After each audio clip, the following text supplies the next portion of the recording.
Welcome to the yet another video of the swing stocks on radar friends.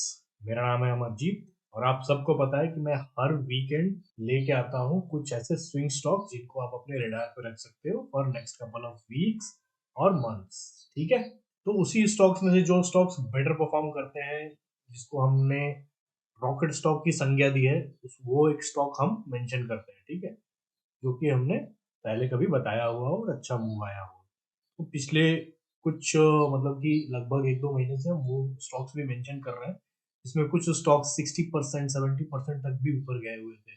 कोशिश करते हैं कि लगभग जो अबव 30% हो वही स्टॉक्स हम बताएं, और जरूरी नहीं कि हमने जितने भी स्टॉक्स बताए वो सारे 30% के ऊपर चले गए, ऐसा एकदम नहीं है।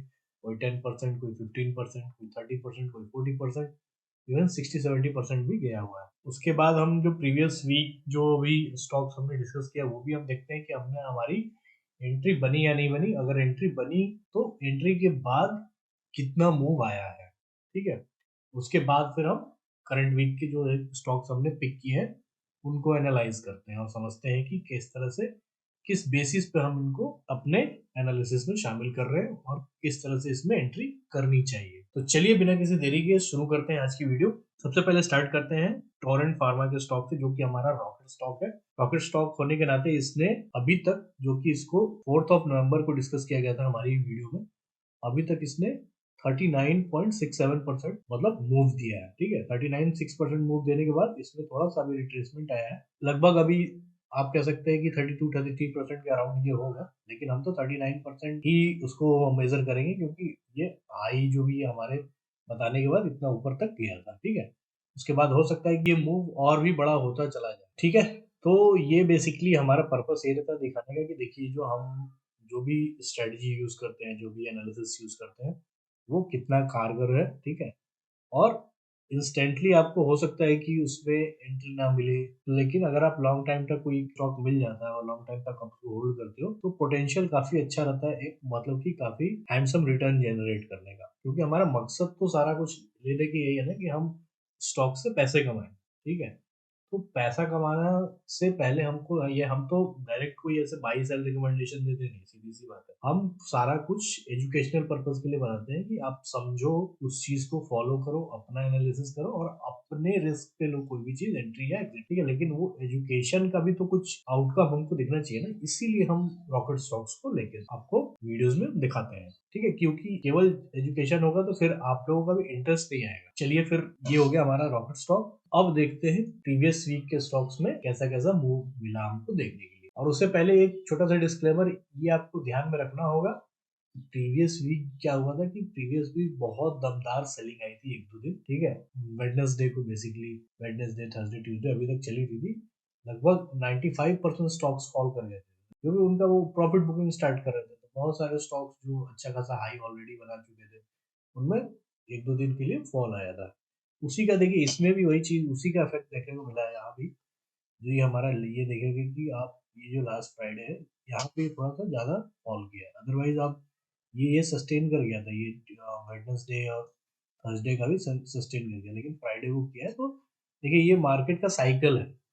अगर मार्केट एक हाई बना रहा है तो वो फिर उसमें करेक्शन आएगा ही आएगा। जो भी स्टॉक्स भी हम डिस्कस करते हैं उनका जो टाइम फ्रेम होता है हमारा, जिसके बेसिस पे हम लोग करते हैं, ज्यादातर वीकली मंथली इस टाइप का होता है। तो वहां पे अगर मान लीजिए कि आपको हाई कोई बन रहा है, क्योंकि हम ज्यादातर ब्रेकआउट स्टॉक लेते हैं, मतलब ब्रेकआउट मतलब हाई, तो वहां से थोड़ा बहुत करेक्शन आके फिर से वापस ऊपर वो बाउंस बैक करता है। हम देखेंगे कि कैसे कैसे किस किस स्टॉक में, जो हमने पिछला डिस्कस किया था, स्ट्रक्चर बना, प्राइस स्ट्रक्चर बना। ठीक है, चलिए। तो लास्ट वीक का जो हमारा पहला स्टॉक जो हमने डिस्कस किया था वो था टाटा कम्युनिकेशंस का।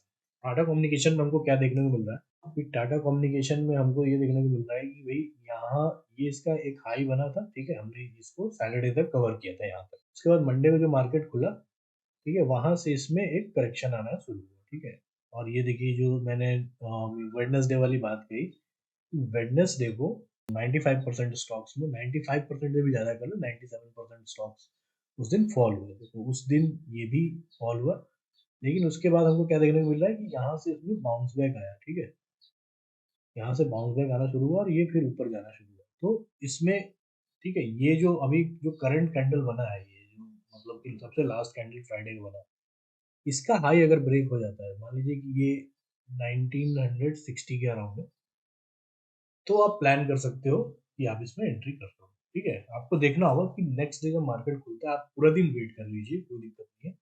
या जब भी आप एक अलर्ट लगा के छोड़ दीजिए कि 1960 के ऊपर अगर जाता है प्राइस, ठीक है, तो आप इसमें एंट्री बना सकते हैं, क्योंकि इसमें जो देखिए जिसमें जो करेक्शन आना था वो आ चुका। तो अब चांसेस ज़्यादा है कि ये ऊपर जाएगा।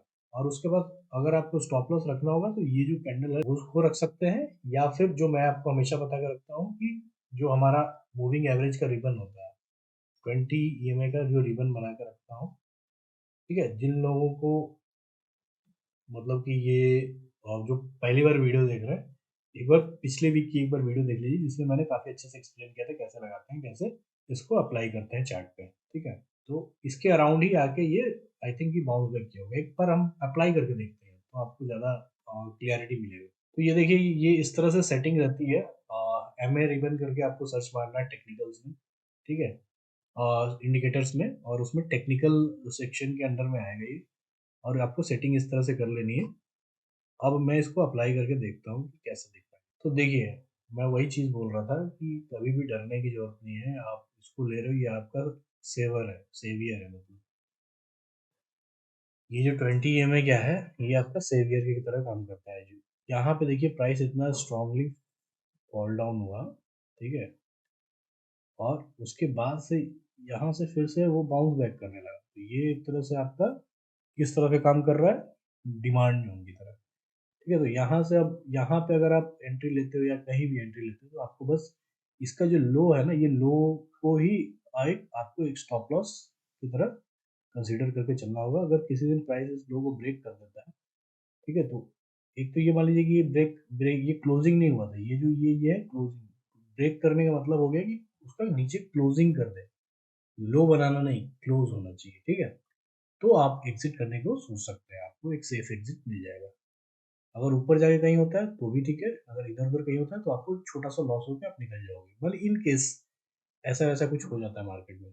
लेकिन ये देखिए, मार्केट हमेशा एक नियम फॉलो करता है, गया नीचे, फॉल आया, लेकिन इसके नीचे नहीं जाता है। दूसरे दिन अगर किसी ने एग्जिट किया हुआ माना, ठीक है, दूसरे दिन आपको वेट करना है कि दूसरे दिन भी क्लोजिंग होनी चाहिए, तो आपको क्लोजिंग होने के लिए उस डे डे का एंड तक का वेट करना होगा। ऐसा नहीं कि बीच में कहीं एंट्री नहीं करना है या एग्जिट नहीं करना है। ये चीज़ हमेशा ध्यान में रखिए। बहुत छोटी-छोटी चीज़ें होती हैं जो आपको ध्यान में रखनी होती है, कि आपको पूरा कैंडल को क्लोज़ होने के लिए पूरा डे का वेट करना होगा, ठीक है? तो इस तरह से आप इसको आगे इसमें एंट्री बना सकते हैं, इसमें अब बाउंस बैक करने का टाइम आ चुका है। इसने जो भी अपना रिट्रेसमेंट था वो पूरा कर लिया है। चलिए नेक्स्ट स्टॉक देखते हैं। कौन-सा हमारी ये टाटा पावर का स्टॉक है। टाटा पावर ऑलरेडी बहुत ऊपर जा चुका है। जो हमने ये स्टॉक एक्चुअली हमारा रॉकेट स्टॉक था, जो कि काफ़ी अच्छा खासा रिटर्न दे चुका है। उसके बाद भी मैंने इसको, जब इसमें एक छोटा-सा हमको एक ये पैटर्न मिला था, फिर से मतलब कि एक बेस पैटर्न देखने को मिला था कि जिसमें ये दोबारा से ब्रेकआउट कर रहा था डेली टाइम फ्रेम पे, तो मैंने इसको दोबारा से अपने एनालिसिस में इंक्लूड किया था। लेकिन वही था कि जो मार्केट में ये 1-2 दिन जो मतलब दमदार सेलिंग आई, क्योंकि वो ऑलरेडी ऊपर जा चुका है, तो उसके लिए हमने दोबारा इसको लिया था, लेकिन कोई दिक्कत की बात नहीं है। यहाँ से देखिए, ये 350 का जो ये इसका एक सपोर्ट था, वहाँ से रिजेक्ट हो रहा है, ठीक है? तो वहाँ से रिजेक्ट होके ऊपर जा रहा है, तो इसको आप जो भी करंट कैंडल क्लोजिंग है, उसके ऊपर, उसके हाई के ऊपर अगर मतलब जो जो नेक्स्ट कैंडल इसको ब्रेकआउट कर देता है इसके हाई को, तो आप इसमें एक एंट्री बना सकते हो। अदरवाइज़ आप ये भी वेट कर सकते हो कि इसका जो ये जो हमारा 20 एमए का हाई है, इसका ब्रेकआउट हो जाए, ठीक है? इसका ब्रेकआउट होगा तो ज़्यादा सेफ रहेगा। मतलब एक तरह से देखा जाए तो इसका ब्रेकआउट होने से ज़्यादा सेफ एंट्री बनेगी, कि आप ये जो अगर प्राइस इसके ऊपर क्लोज हो जाता है, तो ज़्यादा एक सेफ एंट्री बन पाएगी, ठीक है? इसमें आप बोल रहे हो, आपके मन में आ रहा होगा कि ये मैं इसको क्यों नहीं फॉलो कर रहा हूँ, इसके नीचे क्लोजिंग हो गया। तो इसमें अभी तो एंट्री बनी नहीं थी ना, जैसे कि मैंने क्या जो सजेस्ट किया था कि एंट्री बनने के बाद ये आपका ट्रेलिंग स्टॉप लॉस की तरह काम करता है। तो यहाँ पे क्या है कि अभी इसमें एंट्री बनी नहीं है। एंट्री कब बनेगी, जब इसके ऊपर ब्रेकआउट हो जाएगा। उसके बाद से अगर कभी प्राइस नीचे आता है और इसके नीचे ऐसे क्लोजिंग, मतलब कि इसके क्लोज कर देता है, क्लोजिंग कर देता है इसके लो के नीचे, तो वहाँ पे आपका एग्जिट होना चाहिए। ठीक है, तो करंटली ये अभी हर हर समय ये मतलब कि इसको हम लोग अप्लाई करके नहीं चलते। ये ऑलरेडी अप्लाइड था, इसलिए मैं आपको दिखा रहा हूँ कि ये डिफरेंस होना चाहिए। एंट्री पहले हो जाए, उसके बाद ये हमारा एक तरह से ट्रेलिंग स्टॉप लॉस की तरह काम करता है। देखिए, हर जगह प्राइस सपोर्ट लेके इसके ऊपर चढ़ रहा है, यहाँ पे इसने प्राइस को यहाँ फॉलो नहीं किया, तो यहाँ एक आपका एक स्टैटिक आप बोल सकते हैं एक सपोर्ट बन गया। और ये अगर यहाँ पे नीचे गया है प्राइस, मोस्ट प्रोबेबली ये भी चांसेस है कि ये प्राइस आपका 50 ईएमए पे एक सपोर्ट ले रहा है, तो वो एंट्री के लिए बढ़िया है, स्टॉप लॉस के लिए बढ़िया नहीं है। 50 ईएम हम लोग कब यूज करते हैं? एंट्री के लिए, स्टॉप लॉस। अब देखिए यहाँ पे आपको दिख रहा है कि ये यहाँ ही यहीं पे सपोर्ट है, दोबारा से यहीं पे सपोर्ट किया है, ठीक है, तो ये एंट्री के लिए बढ़िया है। 50 ईएमए है ये क्या है? 50 ईएमए। और जब हम अगर हमने इस पे अगर इसके बेसिस पे भी एंट्री ले ली, अब हमको ट्रेलिंग स्टॉप लॉस जब लगाना है तब हम लगाएंगे 20 ईएम। आई होप कि ये चीज क्लियर होगी। ठीक है, अब नेक्स्ट जो स्टॉक है उस पर मूव करते हैं। नेक्स्ट स्टॉक था हमारा बजाज ऑटो का। बजाज ऑटो में हमको क्या देखने को मिल रहा है कि मंडे से ही ये नीचे आ रहा है, लेकिन इसमें ये मोमेंटम मतलब खत्म होता जा रहा है, एक तरह से वो एकदम रिट्रेसमेंट ही है। उसके बाद यहाँ पे इसको यहाँ से इसको दोबारा से 8000 का जो एक लेवल था ना, ये जो मान लीजिए कि इसका प्रीवियस सपोर्ट था, वहां पे इसको दोबारा से एक रिजेक्शन देखने को मिला है, तो मोस्ट प्रोबेबली ये यहाँ से फिर से बाउंस बैक करके ऊपर जाएगा, तो यहाँ पे भी अभी एंट्री बनाई जा सकती है। चलिए नेक्स्ट स्टॉक देखते हैं।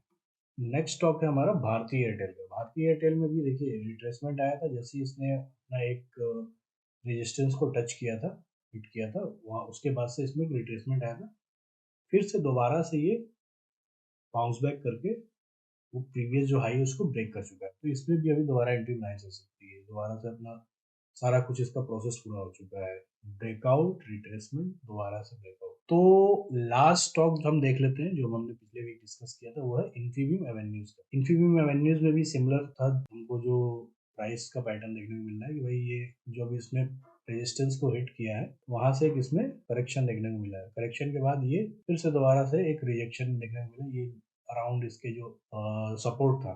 उसके बाद से हमको क्या देखने को मिलेगा कि अब यहाँ से जब एक रिजेक्शन देखने को मिला और उसके बाद ये छोटा सा एक मतलब कि रेड कैंडल बना है, तो ये जो रेड कैंडल है इसके हाई के ऊपर अगर नेक्स्ट डे क्लोजिंग हो जाती है तो आप इसमें एंट्री बना सकते हैं दोबारा से, क्योंकि इसका भी प्रोसेस जो है पूरा हो चुका है, नीचे से इसको फिर दोबारा से एक पुश मिल रहा है सपोर्ट से। ठीक है, तो ओवरऑल हमारे पिछले वीक के सारे स्टॉक हमने देख लिए कि हमने कैसा परफॉर्मेंस रहा, कहाँ एंट्री बनी, कहाँ एंट्री नहीं बनी, और जो अभी भी एंट्री बना सकते हैं वो भी हमने समझ लिया। चलिए अब हम इस वीक के स्टॉक्स देख लेते हैं। तो इस वीक के लिए जो सबसे पहला हमारा स्टॉक है वो है लिंडे इंडिया का। ध्यान से देख लीजिएगा इसका स्पेलिंग। हमको इसमें ये हमारा वीकली टाइम फ्रेम खुला हुआ है हमारे सामने, ठीक है, उस पर हमको क्या देखने को मिला है कि हायर हाइज और हायर लोज बनाते हुए ये तो ऊपर जा ही रहा है, ट्रेंड में ऑलरेडी है, ठीक है। उसके बाद इसने जो एक प्रीवियस हाई बनाया था वहां से एक इसमें रिट्रेसमेंट देखने को मिला, और ये कहाँ से बाउंस बैक कर गया, ये हमारा 50 ईएमए है। ये 50 ईएमए के पास जाके इसको एक डायनेमिक डिमांड जोन देखने को मिला, एक्सपीरियंस किया इसने डायनेमिक डिमांड जोन। जब डायनेमिक डिमांड जोन कब आता है आपका सीन में, जब प्राइस बहुत ऊपर चला जाए और उसका जो प्रीवियस हाई है जो कि एक स्टैटिक डिमांड जोन की तरह बिहेव करता है उससे बहुत ऊपर चला जाए और वहां जाके एकदम से नीचे आएगा, तो उसका जो रिट्रेसमेंट है वो 60-70% हो जाएगा, तो उतना नीचे नहीं आता, तब हमारा काम आता है डायनेमिक डिमांड। ठीक है, जो भी बायर्स है यहीं पे लेना चाहते हैं कि ये 50 है जो इसका एक मूविंग एवरेज प्राइस है पिछले 50 वीक्स का है, इस केस में क्या होगा 50 वीक का जो ये एवरेज प्राइस है, एक्सपोनेंशियल मूविंग एवरेज प्राइस है, लगभग सिंपल मूविंग एवरेज नहीं है, तो वहाँ पे दोबारा से इसको खरीदना चाहते हैं जो भी हमारे बायर्स हैं, वो हमारे इंस्टीट्यूशनल बायर्स भी हो सकते हैं जिनको हम FII और DI कहते हैं, तो वहाँ पे दोबारा से इसको लोग बाई कर लेते हैं। यहाँ इस दौरान क्या चल रही होती है, प्रॉफिट बुकिंग चल रही होती है, धीरे धीरे धीरे रेंग रेंग के नीचे आ रहा है, उसके बाद से अचानक से फिर से दोबारा से ये बाउंस बैक करेगा। और इस वीक का अगर आप इसका जो वॉल्यूम देखेंगे वो काफ़ी स्ट्रॉन्ग है, मतलब जितना बड़ा आपका कैंडल है उतना बड़ा वॉल्यूम है, तो ये क्या दर्शाता है कि बड़े प्लेयर्स इसमें काफ़ी इंटरेस्टेड है बाई करने में, ठीक है। तो हमको ओवरऑल स्ट्रक्चर पता चल गया और ये जो जाके इसका क्लोजिंग का हुआ है, इसका जो हाई है प्रीवियस हाई को टच कर रहा है, ठीक है। तो ये ब्रेकआउट के वर्ज पे है, मतलब अभी ब्रेकआउट हुआ नहीं है, लेकिन ब्रेकआउट का पूरा जो ये मोमेंटम है वो रेडी कर रहा है। अब हम इसको डेली टाइम फ्रेम पे देखते हैं और तब समझेंगे कि कैसे एंट्री कर सकते हैं। तो देखिए डेली टाइम फ्रेम पे ये कुछ इस तरह का दिख रहा है, इसको भी यहाँ से एक ऊपर से वेडनेसडे के दिन रिजेक्शन देखने को मिला था, जब ये प्राइस ब्रेकआउट करना चाह रहा था। ये गया ऊपर लेकिन सेलर ने इसको रिजेक्ट कर दिया, ठीक है।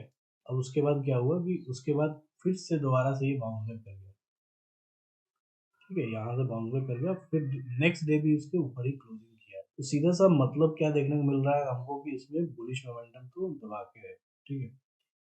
अब हमको एंट्री कब कैसे ले सकते हैं, तो हमको एंट्री लेने के लिए सीधी सी बात है, ये जो जिस पॉइंट से इसको एक यहाँ से पुश मिला था ना 6600, यहाँ ये इसके ऊपर जब क्लोजिंग हो जाएगी तब हमारा एंट्री बनेगा, ठीक है। तब हमको 20 EMA को as a trailing stop loss लेके इसको चलना पड़ेगा जब हम एंट्री बना लेंगे, ठीक है। तो 6600 के ऊपर आपका क्लोज होना चाहिए, ऐसा नहीं कि टच करके वापस से नीचे आ गए जैसे इसके साथ हुआ, ऐसा नहीं। पूरा दिन का वेट करेंगे, दिन का क्लोजिंग का हम डेली कैंडल देखेंगे, तब हम कोई एंट्री इसमें प्लान करेंगे, ठीक है। काफी सिंपल था, समझ में आ गया होगा। अब नेक्स्ट स्टॉक देखते हैं। अगला स्टॉक है हमारा सोलार इंडस्ट्रीज का। सोलार इंडस्ट्री इतना ज्यादा इसमें स्ट्रॉन्ग बुलिश मोमेंटम है कि ये वीकली का चार्ट है हमारे सामने खुला हुआ है, ये वीकली का चार्ट, ठीक है। और जब ये इसमें रिट्रेसमेंट होता है तो ये 50 EMA तक आया ही नहीं, ये 20 EMA से ही ऊपर चला गया। ये 20 EMA, ये 50 EMA, मैंने दोनों अप्लाई इसलिए किया हुआ है कि आपको अंतर समझ में आए। ये ऊपर चला गया और वहां से फिर ऊपर जाके फिर इसको ब्रेकआउट कर गया, जो भी इसका प्रीवियस है। काफी स्ट्रॉन्ग मोमेंटम है और हमको जो अगर हम इसका वो देखें प्रीवियस 2 वीक्स का वॉल्यूम है, वो भी काफी इसको सपोर्ट कर रहा है मोमेंटम को, ठीक है। तो ये जो मूव है ये काफी जेन्युइन मूव है। हमको क्या देख समझ में आ रहा है कि भाई ये तो काफी इसमें स्ट्रॉन्ग मोमेंटम है, बशर्ते आपका ये जो स्टॉक है काफी महंगा है। लेकिन अगर आप इसको देखोगे होता क्या है कि जनरली महंगे स्टॉक्स में क्या होता है कि इसमें ज्यादा लिक्विडिटी नहीं रहती, ठीक है। तो लेकिन अभी के अगर आप हिसाब से देखोगे तो इसमें अच्छे खासी लिक्विडिटी देखने को मिल रही है। जैसे कि ये तो वीकली का हमको वॉल्यूम है, हम डेली का अगर वॉल्यूम देखते हैं तो हमको ऑन एन एवरेज इसका क्या देखने को मिल रहा है। अगर डेली वॉल्यूम अगर हम देखते हैं तो देखिए, आप अगर वॉल्यूम का काउंट जहाँ पे आ रहा है, यहाँ पे इस जगह पे आप देखिए, यहाँ पे ठीक ठाक वॉल्यूम आ रहा है। और इवन इसमें ऐसा कभी कभी होता है कि किसी किसी स्टॉक में जो बहुत ज्यादा महंगा रहता है तो छोटे टाइम फ्रेम पे मतलब इंट्राडे ट्रेडिंग वैसे नहीं होती, उसमें ज्यादा प्राइस मूवमेंट नहीं होता। लेकिन इसमें ऐसा नहीं है, काफी हेल्दी प्राइस मूवमेंट है। तो ओवरऑल स्टॉक काफी अच्छा है, मतलब महंगा होने के बावजूद भी इसमें एक्टिविटी अच्छी खासी। तो ये वीकली का चार्ट स्ट्रक्चर आपको पता चल गया। अब इसको डेली में शिफ्ट हो जाते हैं और देखते हैं कि एंट्री कैसे बनाई जाती है। तो देखिए एंट्री बनाने के लिए हमको जो यहाँ पे दिख रहा है, ये ऑलरेडी ब्रेकआउट तो कर चुका है, ठीक है। तो यहाँ पे हाई पे बाई करना is not a good choice. Last जो इसका एक जो स्टैटिक सपोर्ट देखने को मिल रहा है वो कहाँ फॉर्म होगा, ये 76,000 के ये अराउंड, ये जो रेड है ये अब इसको ये रेजिस्टेंस था, ठीक है। अब ये चेंज हो जाएगा सपोर्ट में। अब हमको वेट करना है कि रीटेस्ट हो जाए, क्योंकि इतना तेजी से ऊपर गया ना तो रीटेस्ट तो पक्का है, हो सकता है थोड़ा सा और ऊपर जाके नीचे आए, लेकिन कभी भी आपको जब रीटेस्ट हो जाए तो ही आपको इसमें एंट्री के लिए सोचना चाहिए। अगर आप चाहो तो इसमें जब एंट्री के लिए आप क्या करोगे, अगर आप यूज़ करना चाहते हैं ईएमएस का, ठीक है, तो ईएमएस को भी आप अप्लाई करके देख लीजिए। तो ईएमएस अभी काफ़ी दूर है प्राइस से। तो पहले आपको क्या करना होगा, पहले तो ये 20 EMA की लाइन है, ये ऐसे ऐसे सबसे ऊपर जाएगी थोड़ा, और 50 EMA उसके थोड़ा नीचे रहेगी, ठीक है। अभी बहुत ऊपर चला गया तो आपको वेट करना है कि जब नीचे आ रहा है, या तो इस पॉइंट पे अगर हमको अगर टच कर दिया तो ठीक है, मतलब ये तो स्टैटिक सपोर्ट हो गया। अदरवाइज अगर स्टैटिक सपोर्ट नहीं लेता है तो हमको वेट करना है कि अगर 20 EMA पे आके ही अगर उसमें बाउंस बैक देखने को मिले तो हम वहाँ एंट्री बना लेंगे। अदरवाइज अगर 20 EMA को ब्रेक कर दे, ठीक है, ब्रेक कर देता है तो हम 50 EMA का वेट करेंगे कि यहाँ पे। इसी तरह अगर इसको करना होगा तो 50 EMA का जो डायनेमिक सपोर्ट है उसको कभी ये ब्रेक नहीं करेगा, ठीक है। 20 EMA कर सकता है, 50 EMA नहीं करेगा, ये गारंटी से नहीं कह सकता मैं, लेकिन ऐसा ही होता है, दिस इज द प्रोबेबिलिटी कि इस तरह से होगा। तो आप इन दोनों में से किसी पे भी जब आपको एक बाउंस बैक देखने को मिले ना, एक रिजेक्शन देखने को मिले कि भाई आया और यहाँ पे एक ग्रीन कैंडल बन गया, आपको आपने पीछे वाले स्टॉक्स में कुछ में एग्जाम्पल भी देखा हुआ है, तो तब आप एंट्री बनाने की सोचिएगा। अभी इसमें एंट्री बनाना सही नहीं होगा। ठीक है, चलिए नेक्स्ट स्टॉक देखते हैं। हमारा अगला स्टॉक है टीसीएस। काफी नामी स्टॉक है, काफी मतलब कि लार्ज कैप में काफी टॉप का स्टॉक है। और ये जो हमारे सामने आपको टाइम फ्रेम देखने को मिला, ये मंथली टाइम फ्रेम है। ठीक है, ठीक है, तो कंफ्यूज नहीं होना, ये मंथली टाइम फ्रेम है। और हमको सेम स्ट्रक्चर जैसे हम वीकली में ज़्यादातर हम ट्रेड करते हैं, वैसे ही हमको स्ट्रक्चर मंथली पे दिख रहा है। और ये 50 EMA का आपको एक डायनेमिक सपोर्ट इसको मिल रहा है। तो आपको देखने को मिला कि यहाँ एक सपोर्ट मिला और इसी के साथ साथ ये करते करते ऊपर जाके ब्रेकआउट कर गया मंथली लेवल पे। ठीक है, किस लेवल पर ब्रेकआउट हुआ है? मंथली लेवल पे। तो इसको बोल सकते हैं मल्टी ईयर ब्रेकआउट, क्योंकि इसका प्रीवियस जो हाई बना था 2022 में बना था, उसके बाद से वो हाई ब्रेक हुआ है। तो इसमें एक मल्टी ईयर ब्रेकआउट तो हो रहा है। ठीक है, तो मल्टी ईयर ब्रेकआउट हमको देखने को मिल रहा है। अब हम इसको धीरे धीरे इसका हम टाइम फ्रेम नीचे करके समझते जाएंगे कैसे कैसे हमको देखने को मिल रहा है, और फिर हमें एंट्री कैसे बनानी है डेली टाइम फ्रेम, क्योंकि हमारी एंट्री तो डेली टाइम फ्रेम पे ही बनेगी। चलिए, अब पहले हम एक बार देख लेते हैं कि ये वीकली टाइम फ्रेम पे कैसा दिख रहा है। ठीक है, वीकली टाइम फ्रेम पे हमको क्या देखने को मिल रहा है कि ऐसे ऐसे ऐसे ऊपर गया है। ठीक है, छोटा छोटा ये इसमें पुल बैक आया है, जैसे ये सब पुल बैक है, ये छोटा छोटा पुल बैक बना के ऊपर गया है। और ये इसका 50 EM है। यहाँ से समझिए कि एक ट्रेंड लाइन ऐसे ड्रॉ कर देंगे तो ये बहुत स्ट्रॉन्ग अप ट्रेंड में है वीकली टाइम फ्रेम पे। अब इसको हम डेली पे लेके चलते हैं। अभी देखिए मैंने ना इसमें क्या किया है कि इसमें डेली टाइम फ्रेम पे ये हमारा खुला हुआ है, और इसमें दोबारा से, क्योंकि हमने वीकली पे 50 EMA देखा था, अभी हम 50 EMA इसमें दोबारा से अप्लाई कर दिया है। ये डेली टाइम फ्रेम पे भी 50 EMA है। हमको क्या देखने को मिल रहा है कि यहाँ पे ये हमेशा सपोर्ट ले लेके ऊपर जा रहा है। तो करेंटली इसमें मतलब आई थिंक पिछले वीक के अराउंड इसमें सपोर्ट लेके अभी देखा जाए तो ये जो एक हाई था उसको ब्रेक कर दिया।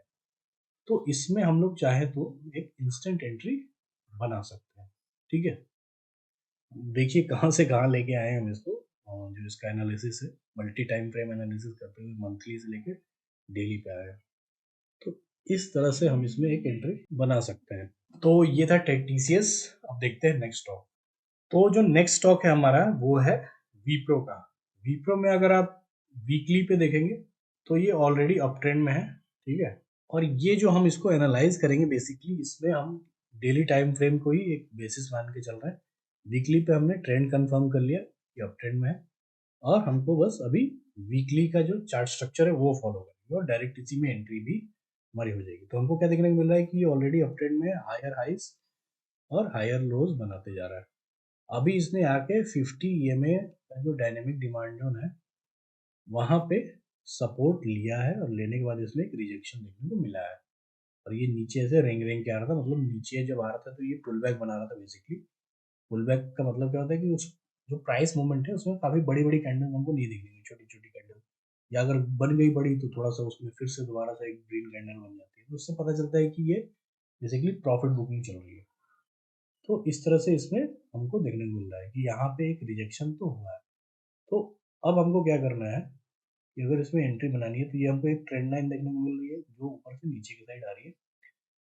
इसमें अगर नेक्स्ट डे ये ट्रेंड लाइन का ऐसे ब्रेक होके क्लोजिंग हो जाती है, एक और ग्रीन कैंडल बन जाती है, तो ये पूरा एक अच्छा इंडिकेशन होगा कि ये ऊपर जाने को और भी रेडी है। तो वहां पे इंस्टेंट एंट्री बनाई जा सकती है। और आपका अगर इंस्टेंट अगर आप बोलोगे कि स्टॉप लॉस, फिर तब उस सिचुएशन में क्या होना चाहिए, क्योंकि अब ब्रेकआउट में तो हम यूज करते हैं 20 EMA, लेकिन ये ब्रेकआउट नहीं है, ये पुल बैक स्ट्रक्चर हम ट्रेड कर रहे हैं। ठीक है, तो यहाँ पे सीधे सी बात है, ये जो आपका ये ग्रीन कैंडल बना है ना, इसका जो लो है ये आपका स्टॉप लॉस की तरह, ये ध्यान में रखना है, क्योंकि ये थोड़ा सा अलग स्ट्रक्चर है हमारा। तो यहाँ पे स्टॉप लॉस का तरीका भी अलग हो जाता है। जब हम पुल बैक में जाते हैं तो हमारा जो 20 EMA नीचे रहता है, यहाँ पे 20 EMA नीचे नहीं होगा, यहाँ पे कहीं और होगा। तो ये ध्यान में रखते हुए आपको स्टॉप लॉस और एंट्री, ये जो ट्रेंड लाइन है इसके ऊपर क्लोजिंग होनी चाहिए। अगर स्टॉप लॉस है तो ये जो लो है इसका, ये स्टॉप लॉस की तरह काम करेगा। उसके नीचे अगर क्लोजिंग हो जाती है तब।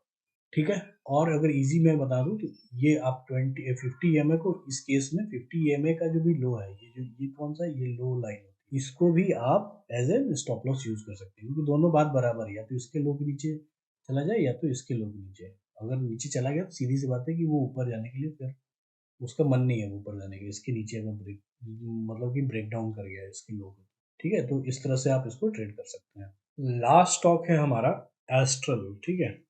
एस्ट्रल शायद हमने किसी वीक डिस्कस भी किया था, एक बार दोबारा से ये हमारे एनालिसिस का पार्ट बना है।